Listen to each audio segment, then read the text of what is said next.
দোকানে বসে আছি, একটা সুন্দরী মেয়ে এসে বলল, এই, তোর কাছে কি সিগারেট আছে? হ্যাঁ, সিগারেট তো আছেই। কি সিগারেট দিব সেটা বলেন। যেটা সবচেয়ে দামি ওই সিগারেটটা দে।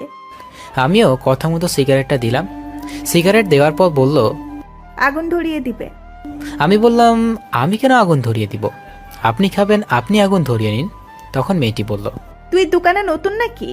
আগে তো একটা বয়স্ক লোক থাকতো। আমি নতুন হই আর পুরাতন তাতে আপনার কি? আর আমার সিগারেটের দাম দেন। তুই আবার আমার কাছে সিগারেটের টাকাও চাস? তুই আমাকে চিনিস? আমি হলাম মাফিয়া কুইন। আমার কথা এলাকার সব মানুষ পরিষ্কার পানি গুলা করে খায়, আর তুই আমার কাছে টাকা চাস? তোর তো অবস্থা খুব খারাপ হবে। পকেটে নাই সিগারেট খাওয়ার পয়সা, আর ডায়লগ দেখি তো মনে হয় ফুটপাতের ধনী। যত সব ফালতু মেয়ে। এটা বলার সাথে সাথে মেয়েটি আমাকে ঠাস করে একটা থাপ্পড় মেরে আমাকে থাপ্পড় মারায় আমি দুই গালে দুইটা বসিয়ে দিই, আর মেয়েটি চিৎকার দিয়ে ওঠে। তখনই দোকানের বাইরে থাকা ছেলেগুলো এসে বলে, আপু কি হয়েছে? এই ছেলেটা আমার সাথে বেয়াদবি করেছে, একে কিছু শিক্ষা দেওয়া লাগবে। এটা শুনে ছেলেগুলো বলতে থাকে, কি? এই ছেলে তোমার সাথে বেয়াদবি করছে? শালাকে এখনই মজা দেখাইতাছি।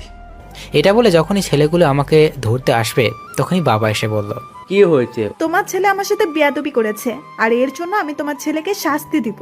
ও এখানে থাকে না, 2 দিন এসেছে, আপনাকে হয়তো চিনে না। আর ভুল করলে আমি ওর হয়ে ক্ষমা চাচ্ছি, তা ওকে ছেড়ে দিন।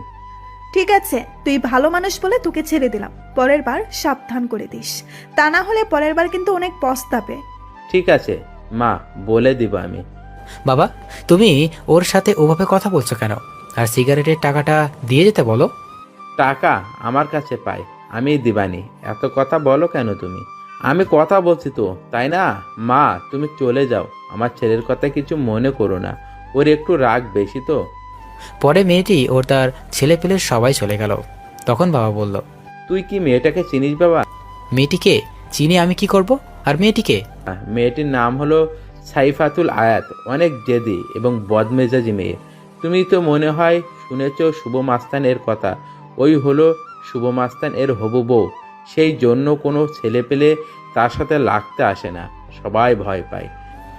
আব্বুর মুখে শুভ মাস্তানের নাম শুনে মনে মনে ভাবতে থাকলাম, মাস্তান হলাম আমি, আর আমি জানি না আমার হবু বউ। ও আচ্ছা, আমি বাবাকে জিজ্ঞেস করলাম, বাবা, শুভ মাস্তান থাকে কোথায়? তুই যেখানে থেকে লেখাপড়া করিস কুড়িগ্রামেই থাকে। তুই চিনিস না নাকি? অনেক খারাপ লোক, বুঝছিস? তবে শুনছি গরিবের কখনো কষ্ট দেয় না, বরং সাহায্য করে। শুধু ধনী আর অবৈধ ব্যবসা যারা